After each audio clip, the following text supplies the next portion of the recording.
Hey everybody, Joe Kim here. Everyone right now is trying to jump on the coronavirus content bandwagon. So just to be clear, I think coronavirus issues have been discussed a lot already and likely way too much. So the objective of the discussion Niklas and I will have today will revolve not so much on the typical stuff and how coronavirus is impacting the game industry, but we want to focus more on what happens after the crisis and more philosophical and longer term ramifications, what we're calling after crisis. So what are the long-term implications and how can we better prepare for the world after coronavirus? And specifically, we'll be talking about one, the long-term economic impact, two, deal making and psychology in crisis, three, what do you do to adjust to the new reality, four, business model dichotomy, and five, how gaming will be impacted longer term. And so joining me today for this discussion is Niklas Herriger, formerly of Gondola, which was acquired by Tilting Point. Niklas, you've been on a few times with me already, but maybe can you do like a really quick intro just to give our audience a bit more context? Sure. So hi, Joe. Hi, audience. Thanks for having me, and thanks for the very kind intro. A bit of background. So my professional career began quite untypical as a intellectual property lawyer in New York. Then I started an indie game development shop back in 2009. We focused on mobile games, made a total of 4. And from there, I co-founded Gondola, the company you just mentioned. We were a machine learning-based in-game offer and dynamic pricing platform, and we got acquired by Tilting Point last year. And now I have started 8-Bit Coaching, which is a premium service that works exclusively with technical professionals, helping them become great leaders through customized one-on-one coaching. So that's my short intro. All right, great. So maybe we can jump right in. So the first topic is really around the long-term economic impact. So we don't have to confine the discussion to just gaming, but we certainly want to focus with that lens. But just starting more generally from my side, I believe a few key things will happen due to the current coronavirus crisis. The first is we will have massive stimulus and quantitative easing measures by our government, and I'm talking primarily U.S. here. In the central bank, what we've seen is that we've had $2 trillion in stimulus that took, let's say, 1.5 years during GFC, the global financial crisis in 08, 09. But we got that in 2 months this time around. So it's pretty clear that things are moving very fast and that we are likely to have additional stimulus and central bank intervention. We also have a ton of corporate debt, like really shitty debt as well, a mountain of this stuff. And the Fed is buying this crap and other crap like mortgage-backed securities with an unlimited checkbook to keep this pyramid scheme going. So we are in crazy times.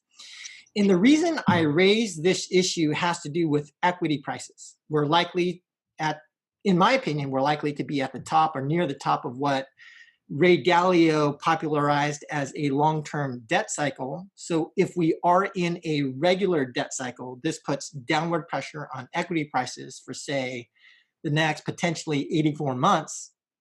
In an inflationary debt cycle, there will be shorter-term downward pressure on equity prices, but then equity prices start to shoot higher again after the depressionary phase of the inflationary debt cycle. So I do think there's a lot of broad interest in the public game company names. I hold Electronic Arts from last year, which I'm still up on, as what we've seen is that video games are an incredible hedge against economic recessions, and particularly for shelter-in-place and isolation policies. And I won't dive into the nuances of that, but there is a lot of nuance there in terms of boost to gaming, particularly online gaming based upon geo, based upon platform, gameplay type, game monetization, all that kind of stuff. But long story short on this is that we're not only seeing public game company names hold up or even increase during this time, but on the venture and investment side, I'm seeing a lot of recent activity in terms of investments and interest in investments in gaming as, again, investors see the value from investing into online video games. So just to bring this home, I'd say we have some short and medium-term risk on equity pricing. However, public video game companies have some resistance to that pressure, but longer term, I think video games should outperform the broader market by a bit, especially under recessionary situations. And we should also mention that video games still serve as the greatest value from a cost perspective to consumers. Nicholas, what do you think? Well, first of all, you went pretty deep there right now, so I'm not sure if I can compete with that. A couple of things that come to mind. First of all, you said, I'm talking about the US here only. As you can imagine, having lived in the US for more than a decade, but being from Germany, I also watched German and thereby European news closely. So as far as stimulus packages, etc., go, the European Union and in itself, as well as Germany and other countries are also like going pretty deep and pretty fast at that. So I think everybody has taken some lessons from the 2008-2009 global financial crisis, and is acting fast. At the same time, how many more stimulus packages will there be? Is this all sufficient? I don't think that is within the scope of our discussion today, but there are certainly question marks that I have about that. So as far as your assessment goes, I agree with most of what you said. I think as a whole, the video game industry is doing really well right now. Steam, I think, already reported record numbers of concurrent users a couple of weeks ago, right? And I know from talking to a bunch of people over the past couple of weeks in my own network that a lot of publishers are seeing a similar trend with their existing games, right? So when you talk to somebody who has a bunch of established games in the market, doesn't really matter what platform it is, you will hear, they all say something like, "Ooh, I don't want to jinx it, but overall, this is actually good. We're at least level." Most of them actually report that they are up. I've had somebody compare this to what they generally see during summer breaks, right, when the kids all of a sudden get home from school and just play more. So that being said, video game industry as a whole is doing good, and long term, this will rather help than hurt the industry, no doubt.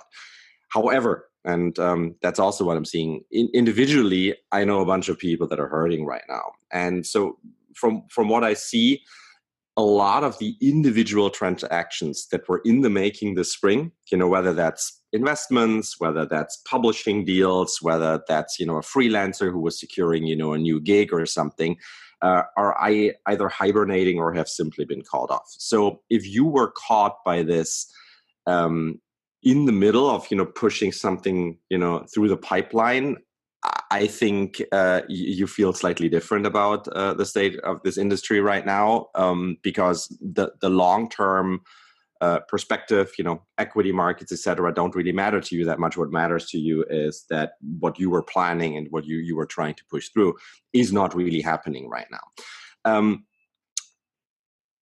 Yes, there is interest from institutional investors. I'm also seeing that a lot, but I think, and that goes back to my previous point, there's a big difference between interest and closing a deal, right? So people fishing around versus people actually doing something. To support your point, however, I spoke to a founder of a game company this week that is not looking to raise because they are in a really good spot, and that seems to be the exact reason that the VCs are taking the interest in them right now. And he literally was telling me, "Dude, I'm having inbound interest, right? Like they are approaching me." And I think that's the exact reason is that they are looking pretty good. They are not really looking for any financial help right now, and that seems to be a relatively safe bet from an institutional investor's point of view. But I also know a bunch of gaming VC deals that didn't close or that are in serious jeopardy. There are companies that had the momentum on their side just 6 weeks ago, and now that momentum is completely gone, and it's very unlikely that they will get their rounds closed. And those are all companies that are in growth mode, and they are now finding themselves in a situation where they all of a sudden, have to, readjust to a new reality from where they were doing, I think, most things right, and trajectory was like this, to now they are in a situation where they suddenly bit off more than they can chew, right? And the house of cards starts crumbling a little. And to go further, I also know of two companies that will probably announce layoffs next week or the week thereafter. One for financial reasons, the other one because a big publishing deal that they that they had virtually done will actually not come through. So that means the game will not be produced as they had planned, and that will have impact on their staff. And then the last thing that I wanted to say is I know a bunch of freelancers, as I'm sure you also do, in marketing and graphics, sound editing, that are really crucial to the industry. And when you talk to them, it's a dire situation. I mean, they report that they have already lost more than 50% of their business.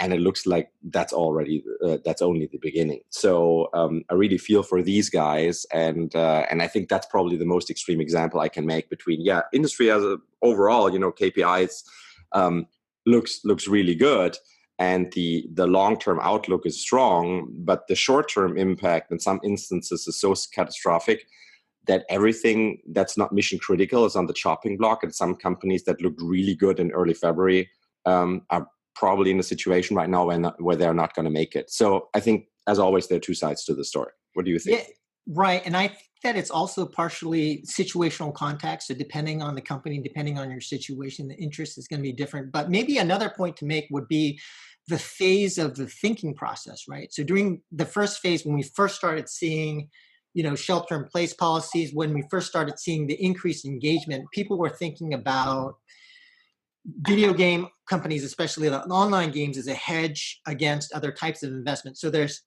that interest from maybe 4 to 6 weeks ago.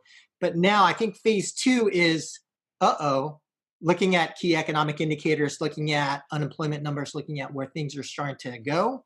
Now investors may be thinking, are we headed for a recession, depression? Then, going from being kind of like, trigger happy to like wanting to wanting to maintain some dry powder, right? Right. Because, generally when we talk about, spending during a recession, there's certainly a shift away from luxury and discretionary spending in those kinds of environments. So I think that may be the phase 2 of the thinking. And then I think phase 3 is really going to be happening once we start getting more clarity around the longer term impact. How long is this going to be? How real is a recession, depression going to be? And then how will games, and especially mobile gaming, if you're a mobile gaming company, or the online gaming spend, how's that going to hold up, right? Like, and without data, people get nervous. Yeah. But moving on, let's move on to the second. More subjects to cover here. Yeah, that's true. Right. So I think our second topic that you already introduced during the intro, we are calling deal making and human psychology in crisis, and I think I quickly want to introduce this section. So, given the discussion we just had, and given what you just said, strong player turnout, pretty perfect product for a lockdown situation in general, right? Video games are the financial incentives, and lots of opportunity. I think it's interesting to look at the human side of things. Also, in our general spirit of this discussion, we want to look, ahead and beyond the crisis. And the human side of things during a crisis is always an interesting one to yacht at, because it impacts deal making in particular.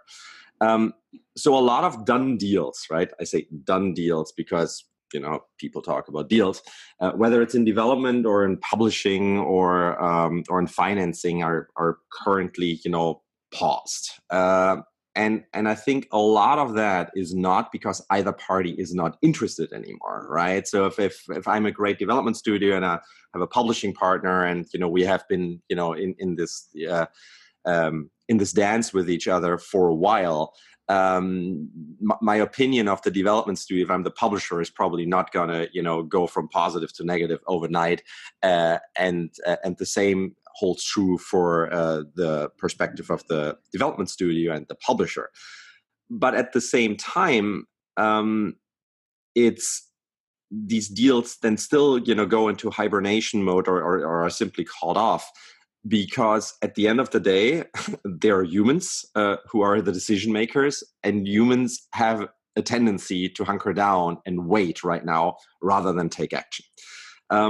The reason is that at the end of the day, I think we are herd animals, meaning we're strongly influenced by what our peers are doing. It's like when everybody's moving in one direction, I have a strong tendency to follow.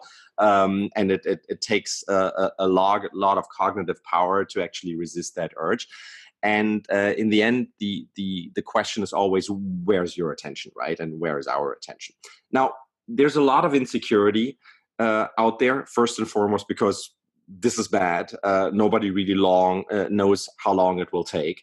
And I think skepticism has infected people's minds. Everybody's looking around. What are the other guys doing? And what that quickly creates is a downward spiral where investors have a tendency to fall like dominoes.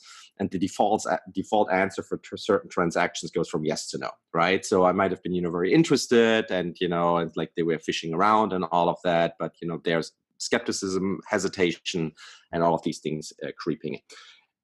From my perspective, that has two consequences. The first one is that some companies that were in a good position all of a sudden have the rug pulled underneath them, just because the timing turned out to be terrible. I don't think there are any other reasons. Fundamentally, it's still a good deal. It's still a good company to invest in, whatever it is. It's just the timing is just killing it. At the same time, there's also a lot of opportunity out there, and you already spoke about that earlier, for the bold that are bold enough to swim against the stream and secure deals right now that otherwise wouldn't be accessible. So those can be deals that became available because somebody else backed out. Those can be deals that become available because the asking price, dropped significantly, and all of a sudden this is, within the range of what somebody can afford. Or it can even be deals that only surface because people running for cover and want out. So example would be, somebody was not in the mood to sell their company, and all of a sudden, seeing what's going on around them, they might all of a sudden be open to be acquired or something. So the bottom line for me is then this. I think in times like these, if you want to be, swimming against the current, if you want to be a good deal maker, and if you want to take advantage of this and find opportunity in this crisis, and there undoubtedly is tons of opportunity, but you really got to be able to control your emotions, which is something that's much easier said than done, right? Yeah. What has always worked for me, both during my years as an entrepreneur, as well as when it comes to investments, is talking to somebody that has a great understanding of the subject matter, but that is neither financially nor emotionally involved in the decision that I have to make. So in the Gondola days, we had a really great advisory board where we just had experts for all of the crucial areas for us, and I would frequently reach out to these guys when we were stuck and just talk things through them, and I got a calm and collected answer. Nobody would ever make decisions for us, but it was really helpful in order to control your emotions and see what's going on. So in other words, you got to find a way through all the noise in your head and assess the facts rather than follow the herd, which I think is a very worthwhile exercise. But as I said earlier, it's much easier said than done. Right. And just a point in terms of getting input from other folks, I would say the one other way to think about that is the way that a lot of like these hedge fund investment guys think about it, which is if you have an opinion, that's important. You try to find really smart people that have the opposite opinion, right? Correct. So that you can get that contrarian viewpoint as well. But overall, in terms of just about that, I think it's people, and I don't want to get political here, but they're we always accuse people of different political views that they're living in this echo chamber where just surrounding themselves by the media and the people that actually have the same opinion. And I think what you just said is super crucial. You want to find somebody that is well informed and really smart, but has an opposite opinion, because then there are two possible outcomes, right? One could be you're actually persuaded that whatever your approach was is not the right one, that you should, back out of that deal, that you actually should do the deal, whatever is going on. Or the other guy might be, well prepared and have a lot of good arguments, but it doesn't change your opinion, and it actually hardens your conviction and makes you feel more confident in, staying the course and doing what you were intending to do in the first place. So either way you win, and I think that's really where where the magic of these kind of conversations is. Right.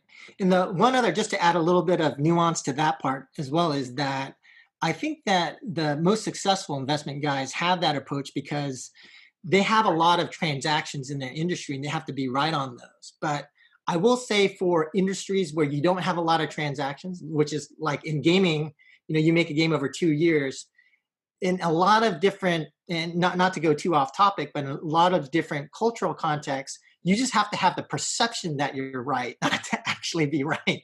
So I think that we have in the gaming industry a lot to learn from the people who have to actually be right and to adopt some of those best practices. But overall, in terms of your assessment, as far as the typical psychology is concerned, I have to, I definitely agree. I also believe that one other way of thinking about this is from the perspective, since we're talking about psychology, in terms of motivation. And fundamentally, I think that people are either motivated by greed or fear, but the psychology in crisis is often confusion, right? And so should I be greedy? Should I be fearful?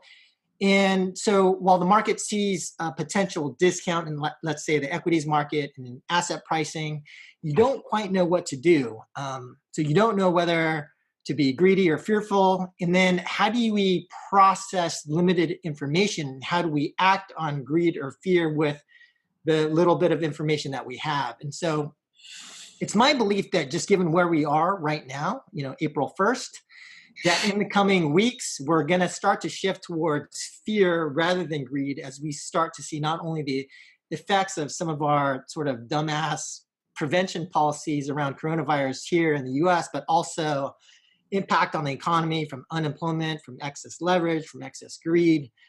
But that's also going to be a moving target against, most likely, in my opinion, a bunch of extra stimulus that's going to be coming our way. So I think kind of shifting back to gaming, what does this have to do with gaming? Well, I think that when we're thinking about psychology, and to some of the points that you raised before, is that I think potentially the biggest beneficiaries of the current situation and environment will be gaming companies that are structured in a way to take advantage of the situation. And it's generally been incredibly positive for our industry. But I think that a lot of smart, rational marketers are going to be thinking risk off, right? They're going to haircut ARPU curves, broadly flatten revenues. But what if you have a game that has an incredibly long life cycle? If you've got a 2 or 3 year payback window and you're seeing attractive CPIs against, the threat to potentially short or medium term hits to your ARPU and LTV profiles because of, let's say, recessionary or depressionary pressures. Well, what do you do? And again, to your point before, Warren Buffett is famous for saying, be greedy when others are fearful and fearful when others are greedy. This speaks to your comments on herd mentality.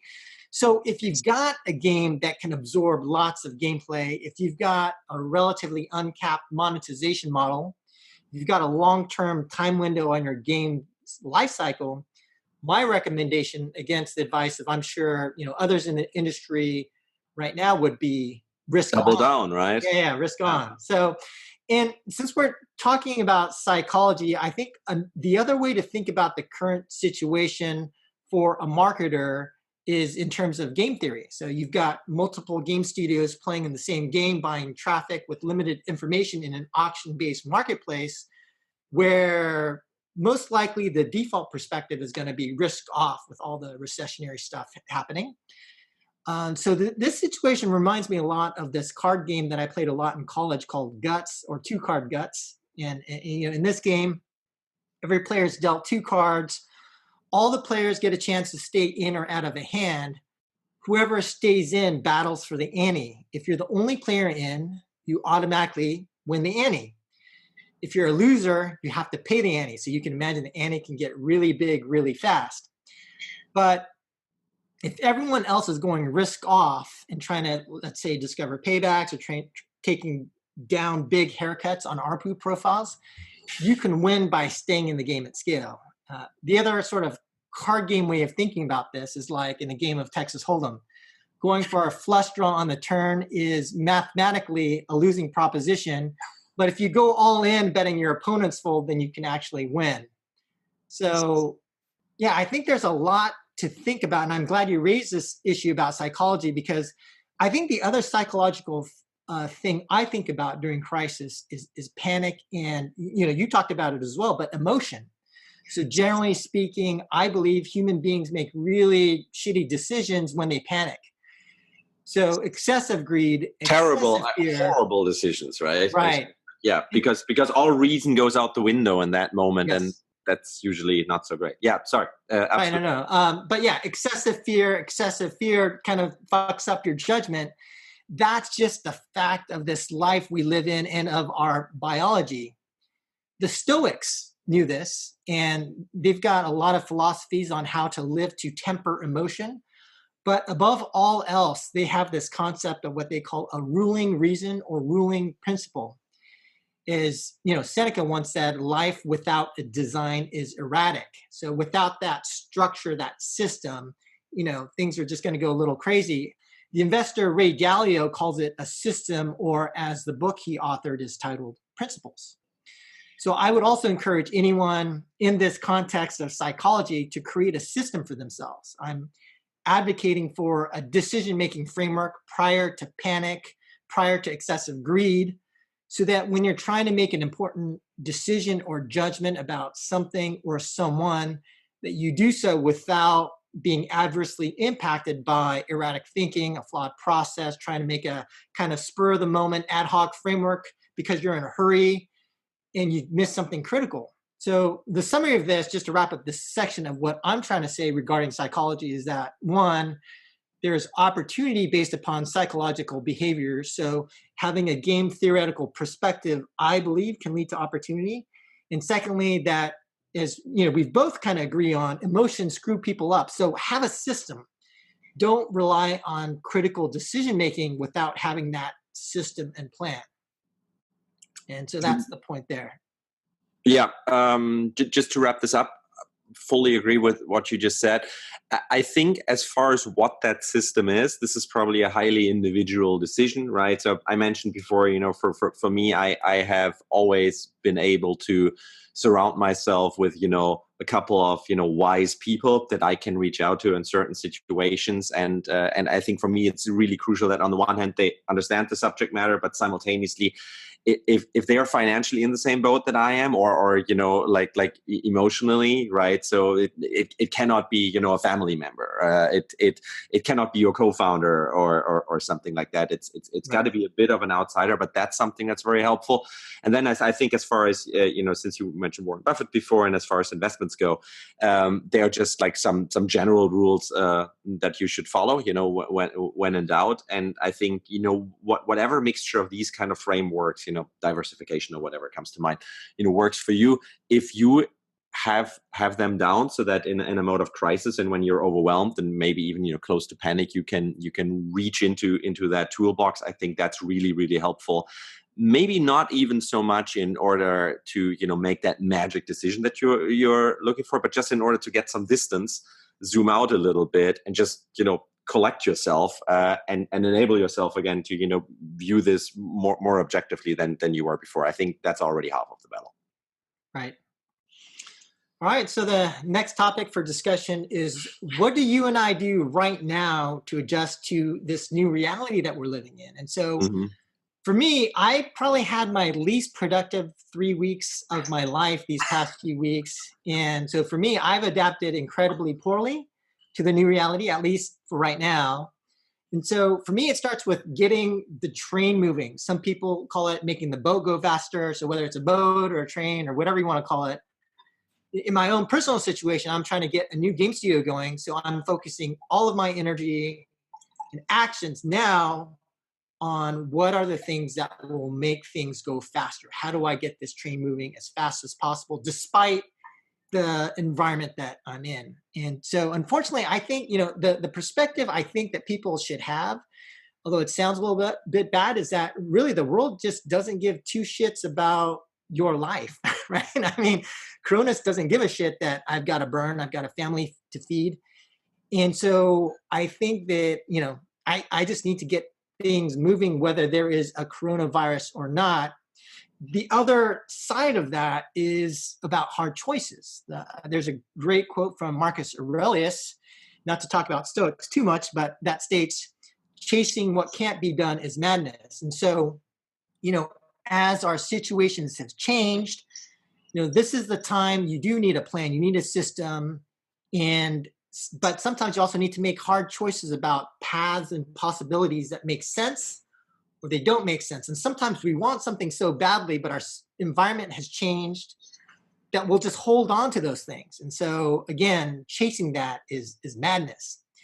And sometimes for those choices that we'd like and we can't pursue, it's basically, again, it kind of sounds hard, but the way that I talk to myself is, I tell myself, don't be a pussy, deal with the hand that we've been dealt.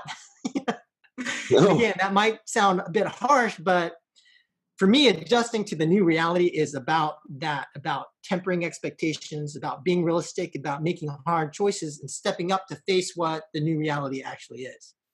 What do you think, Niklas?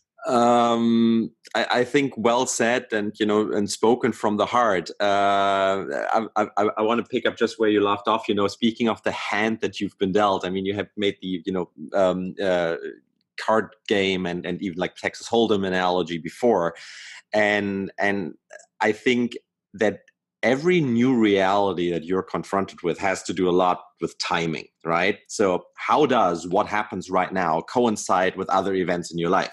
So if we just go back to the card game, right? Playing the hand that you're dealt, that obviously has partly to do with whatever it is that you're holding, like 2 aces are certainly better than, 2 7 offsuit.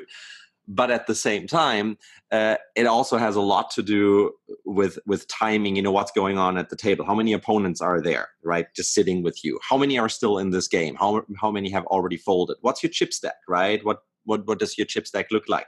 When are the blinds going to go up again, right? So there are a lot of factors, outside that can be attributed to time and time progressing that you can control that are really important. So speaking of, how do I adjust to crisis and how timing is crucial? Like an obvious thing that I can say is I'm obviously super happy right now that we sold Gondola last fall. We had multiple offers to choose from, putting us in a very good position. And it would have been a totally different story if we wanted to start this process right now. And that's sheer luck. It's just timing. It's nothing else. So, very happy about that. But then at the same time, you just said, you had the least productive 3 weeks of your life. I'm not sure if that holds true for me, but I have also been seriously affected by what's happening right now.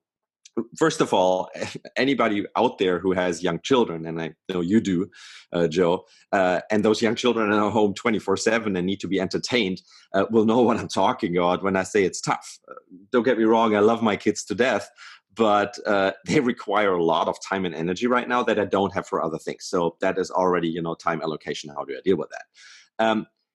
Scheduling my workday is therefore so much more challenging than it normally is, which also then means that I have to make a lot of choices. And you spoke about hard choices before, right? Prioritize one thing over another. And on the one hand, that really sucks. But on the other hand, from an entrepreneurial point of view, there's also something positive there because it forces me to focus. And that's generally like if I have a forcing function that, where I sometimes say, I have these 3 things and I want to do it all at the same time and they're all great, but, because of certain restrictions, I can only do one. More often than not, that turns out to be actually the better process and the more successful attempt or approach than working on all of these things simultaneously. A concrete example that I can maybe share how I have to adapt to my new reality right now.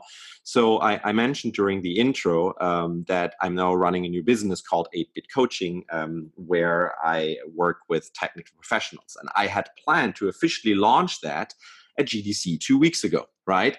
Well, so GDC obviously didn't happen, right? So what do I do? What does that mean? Do I delay the launch? Do I find a different channel to announce this? What should I focus on? And the answer for me is that while I can't go out right now and launch the business the way I intended to, there's also an opportunity for me in this crisis. So what I'm considering right now is to switch to a completely different strategy where I don't just try to, push through what I had originally, planned to do, but where I rather, zoom out and recognize that times are super tough and that people are completely overwhelmed. And then I think about what that means for entrepreneurs and specifically for technical co-founders out there, the demographic, that I'm working with. And based on that, I've decided that in certain cases, I'm going to be willing to sacrifice a significant part of my salary in order to help these guys with what they are dealing with right here and now. So rather than focusing on how do I launch my new business, focus on who can I actually help right now, and let the business and that launch take the backseat and apply my skill set in order to do something good, because I think that's the right thing for me to do right now. I like to help these guys. And then with a bit of luck, I will be rewarded with a few long-term relationships that can potentially open other doors for me. And then, that might then, funnel into a launch strategy later again. Bottom line, and the point I'm making here is this. In times like these, rigidly sticking to a plan that you had and then, be frustrated that it doesn't, come along the way you had intended is usually not the best thing to do. I think, trying to zoom out, getting the emotions out and all of that, and thinking about what right now makes sense, how you can play the hand that you have been dealt, right, to the best of your abilities, and adjust to these new realities is something really crucial. It's obviously a crucial skill set for any entrepreneur or business person out there. But there are also new opportunities that otherwise would have not been there. And if you can, just to use the old saying with a lemon and the lemonade, if you can put yourself in a position like this, I think that's a much better way to adjust to new realities than just, having to deal with the constrictions all day long. Right. All right, moving on. Moving on, next subject. So I guess we called this business model dichotomy. And I'll just quickly introduce that. So we have already talked about this a bunch here, and now obviously we're getting back to Corona again. But Corona seems to be dividing society into two camps in many, many different ways. The most obvious one is, people that are suffering, from the virus right now versus people that don't. But then we also see, people that have savings right now versus people that don't have savings, people that have a job versus people without a job or a job in jeopardy. I said before, much more trivial example, but people with children and no time versus people without children and tons of time to, read books and binge watch stuff on Netflix. But for the game industry, I'm also seeing a division, and that division, among lots of others, is when it comes to business models right now. So from what I'm observing, subscription models, especially those with a small monthly amount, like somewhere between $5 to $10, look great. Talk to a bunch of guys, and everybody's telling me I'm seeing zero impact. Right? This is all just chugging along. So they are in a pretty fantastic position. While transaction-based business models, meaning I'm making a lot of money if a deal comes through, but I don't do a lot of them, are hurting pretty badly right now, both on the level of big companies as well as individual freelancers. We spoke about that before.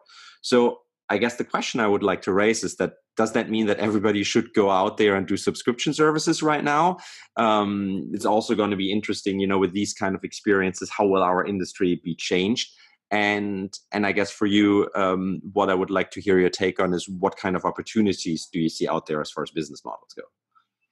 Well, yeah. So I think, first of all, I think you're bringing up a really interesting point, which maybe we could just more generally call the dichotomy of coronavirus. Okay. Because what the epidemic for me has revealed is all of the dichotomy that exists in our society today. And I think it really goes across the board, right? From Republicans to Democrats, from Trump supporters to Trump haters, to the way in which these very same people interpret the same set of limited data in different ways, depending on their politics or to support specific worldviews. And just to take this conversation deep for just a minute here, I do think the current epidemic has exposed a really fundamental dichotomy between the way America is divided. So to be honest with you, and again, just to keep it deep and real for just this 1 minute, the way whether it's poor white people and rich white people are reacting to this virus has really made me rethink what it means to be American. I'll be the first and last person to say that, in my view, the US is the best country in the world, without question. But really, I will say when we speak of dichotomy, there is a part of me that is very concerned of where our country is headed based on the dichotomy of the people here, of wealth, and in my view, what's going to happen based upon increasing wealth and societal gaps. But let's take it back to business model. But I still have to say I agree with that. Okay. I'm worried about that too. But taking it back to business model and the theme of dichotomy, a bit further, to just take that theme a bit further, I'll go ahead and actually take the opposite side of your argument, which is to say that I do think subscriptions do become more valuable when you've got a lot of free time, but I actually think a transaction-based free-to-play model in this environment is great, and subscriptions, conversely, could suck. Now, you need to have, now this is situational, right? So you need to have the type of game that can absorb, especially from a free-to-play and mobile perspective, can absorb the increased gameplay and activity. And you need to have a monetization model that's not like, let's say, a heavily discounted battle pass that limits your monetization. But if you're sitting on a transactions-based, engagement-absorbing, unlimited engagement monetization model, you're likely minting money right now. So subscriptions with the same price, but absorbing increasing activity, especially for content-driven games, where you have the content treadmill, I'd actually rather be on the opposite side of that. Now, what are the games that can benefit from the transactions? It's not across the board. It's a more limited set, but I can kind of see both sides of that. The dichotomy. Agreed, except for one thing. I have to say, I think regarding free to play, this has to be rather offset with premium than with subscriptions. So I think subscriptions are a different animal in the sense that it is a recurring service, or there's a recurring service nature to them. While both premium and free to play are very transactional, either with a one-time premium purchase, I'm spending $60 in order to buy fancy PlayStation 4 game, or it's not a purchase, rather licensing deal, or a staggered deal, where the base layer comes for free, and then there is a bunch of small transactions. So I agree with what you're saying. There might be more opportunity there, but I think that what's going head to head is not so much subscription model versus free to play. I think it would be more free to play versus premium, and there I would say you're definitely better off with free to play right now than with premium in these times. But I'm also sure there's somebody out there who would strongly argue against that and say right now, you have no idea what you're talking about. Look at my data. So it really depends. But other than that, I think you're spot on. But I do think it's this whole concept around dichotomy, society and business models and gaming, and having the different perspectives and understanding your situational context against that dichotomy is probably a really good discussion to have. Yeah. But okay, let's save that for another day. Yeah, let's close this podcast out with a talk about our final topic, which is how this epidemic could potentially impact gaming longer term. So we already talked about the potential financial impact, but just to throw a little bit of additional flavor and specific nuance to that as well, I think the other way to think about the financial impact is by looking at the impact to gaming companies from a stage perspective. So for the one end, for the large public companies, this should be great for stock price and the perception of value in holding a publicly traded gaming company as that hedge against recessions and things like that, having a lot of great economic value for entertainment. And for early stage companies on the other side, I'm hearing, I think we're hearing a little bit of mixed things. Maybe it's a little bit more risk off with the recessionary pressures, but overall, I feel like there's been a lot of increased activity in terms of friends that I know that have, started getting term sheets, that have gotten increased commitments to investment in their companies. So that kind of leaves the mid tier, right? And I think they're left out a little bit. And so if you play the typical try to grow and scale game at flat to negative margins, you're likely feeling a bit exposed right now. And the debt market is not looking so great, right? As we not so talked great about as our first topic. And so, as with all big crises, the other thing to think about is that we generally tend to overcorrect once we've had time to recover and analyze what happened. And I think at that time, I think people are going to realize a lot of games missed a big opportunity when we're thinking about kind of what's happened right now, both from a marketing and grabbing market share perspective, as well as from a fundamental product model perspective, not being able to take advantage of all the increased engagement and all this free time available to players. So a couple things on that. On the marketing side, I think marketers are going to have data from this current crisis. And if you give a marketer any curve or any bit of data, they're going to run with it. So I think the next crisis that we have, I think folks are going to be a lot more aggressive, and there won't be as many opportunities from a market share and installs perspective. But I do believe right now there's certainly a lot of opportunity. And on the product side, I think people are going to try and really think about, from a portfolio perspective, having some games that can deal with higher engagement better, can better absorb transactional monetization with that increased engagement and free time. And thinking about live ops, people are going to have events and promotions ready to go, unlike this time, to better capture, share, and people's attention. So it won't be like the simple hacky, 100% experience boost or here's extra energy type events we saw this time around. I think the next time around, the events you'll see are going to be specific, more complicated, more targeted, and a lot more effective. Now, what do you think? I think you're raising a really interesting point, especially your last comment here, because I think one of the big questions is if the goal for the game industry, like looking out, has to be, to adjust and adapt to a big crisis, or should the question rather be, how do we run with a crisis, right? So, it's almost like carriage and horse, right? Like, how are you going to do it? So let me explain what I mean. I think you and I and most people out there agree that the game industry as a whole will not suffer a long-term negative impact from this. It's quite the opposite. So we talked about this before, and, I think that's relatively well established. I also agree with your assessments, that we have a tendency to overcorrect. I think that's another human tendency that you see in crisis quite a lot. But what's the takeaway then? Take more risk next time around, make bigger deals, bolder marketing campaigns, double down when others hit rock bottom. There's certainly some truth to that. However, the game industry is an industry that generates content. And that content has been heavily influenced by live ops for many years.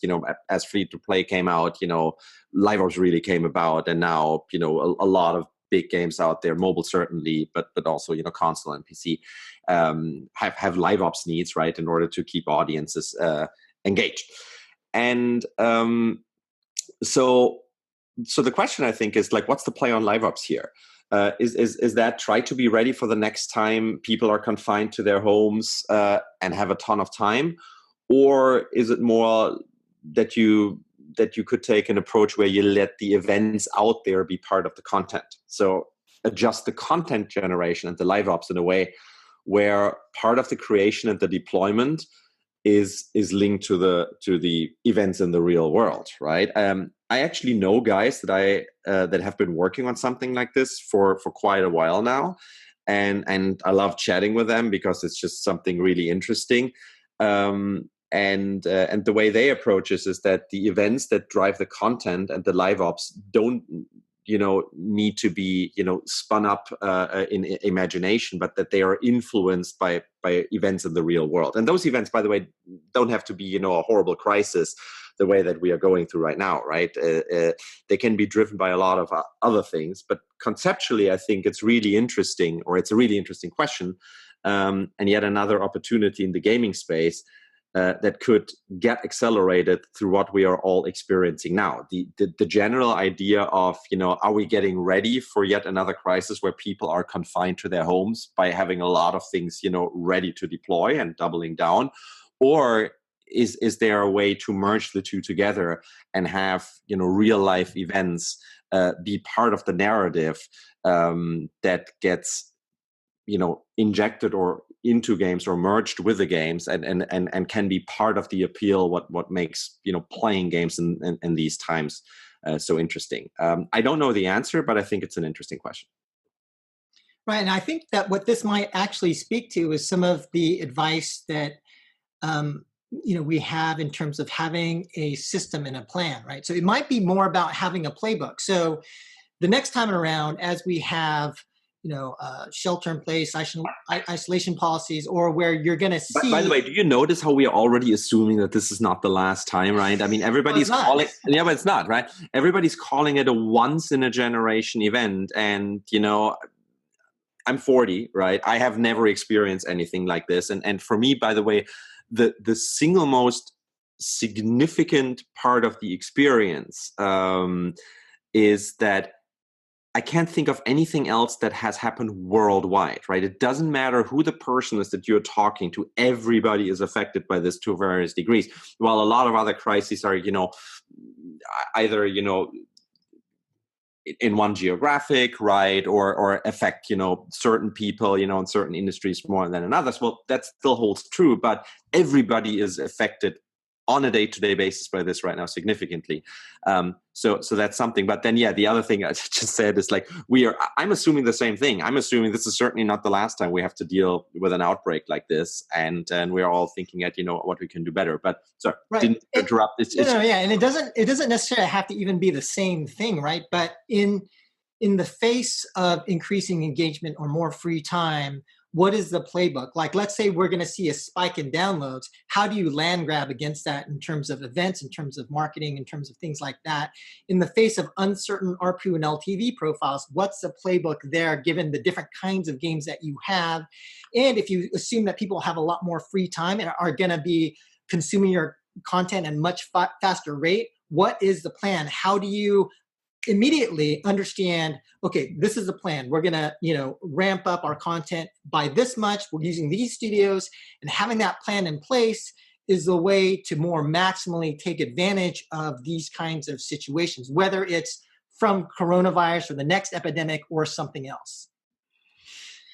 But all right, so I think that's it, right? I think we're basically done here. I think I have no idea how long this has been, but I think we've been at it for a while, so it's probably a good point to stop. But thanks for having me. So super maybe a final message, just so we don't end on too negative of a note here, is I would like to highly encourage people in this time, given that a lot of people do have more free time, to really do two things. First, we've talked a lot about this discussion in terms of systems and principles. And I think in your regular life, because you don't have that much time to think deeply, I think this is the time to do it. So as the Stoics say, hurry to your own ruling reason, that ruling principle, right? And so whatever your particular situation is, what's coming for you, I think creating a system to think through how to make the best decisions going forward will be very helpful.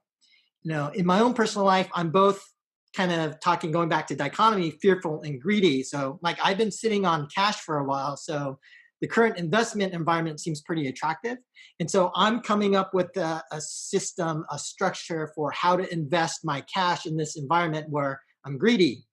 On the fearful side, I'm fearful about what's going on with the startup I'm trying to start, with my career, with trying to feed my family longer term. So this is the part where I talked about, one, not being a pussy, stepping up, facing the reality. making hard decisions, but also here calls for, in my opinion, a system and a plan. So, my message would be, please do think about this, think deeply, and create that system and plan for your own specific situation. And my final message would be that, to your point, when you talked about, a lot of people hurting, I think that I agree with you. I think a lot of people are hurting right now. That when you look at the statistics across America, 59% of Americans live paycheck to paycheck.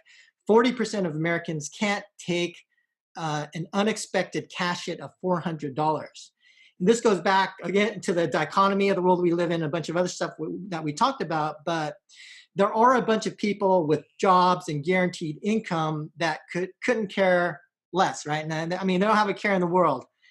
They aren't hurting, but I do think that now, if you are in a position to help, this is the time, this is an opportunity to reach out to people and to help someone out if you can. So I'd love to end on that note.